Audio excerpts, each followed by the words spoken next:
Alors, je reviens sur les âges selon Rudolf Steiner.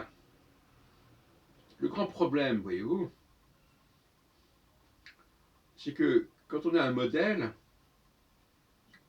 on trouve toujours des confirmations du modèle.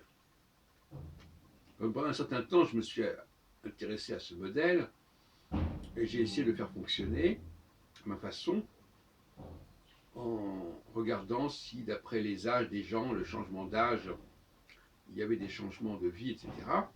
Et j'en ai trouvé. Sauf qu'après, je me suis aperçu que le système de 7 ans en 7 ans, quand on le prolonge sur une période relativement longue, on a des décalages de 2 ou 3, 4 ans. Donc ça ne colle pas du tout avec la EHPAD. Donc il faut faire très attention. C'est pour ça que j'appelle ça l'approche systémique. Il ne faut pas se contenter de dire est-ce que ça marche ou ça ne marche pas. Il faut voir si le modèle qu'on propose est valable ou pas.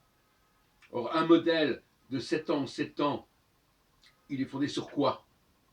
Il est fondé sur Saturne, mais le problème c'est que Saturne n'a pas cette problématique-là de 7 ans en 7 ans, pas exactement.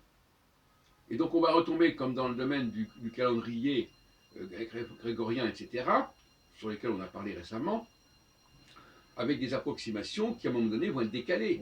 La date de Pâques ne correspondra plus au début du printemps, du point vernal, etc. Donc là, on corrige. Il ne s'agit pas de corriger parce qu'il y a je ne sais quelle erreur au niveau de la pratique. Le théoricien, ce n'est pas quelqu'un qui va corriger son modèle au niveau de la pratique. Il va d'abord le corriger au niveau de la théorie, s'il s'aperçoit qu'elle est bancale, s'il s'aperçoit qu'elle est mal établie. Il faut être un bien piètre théoricien pour être uniquement à la merci des réactions par rapport à l'application. Il faut aussi que le modèle soit corrigé, soit rénové, soit réformé. C'est toujours comme ça que ça fonctionne en réalité. Il faut être un bien piètre rechercheur en procédant autrement.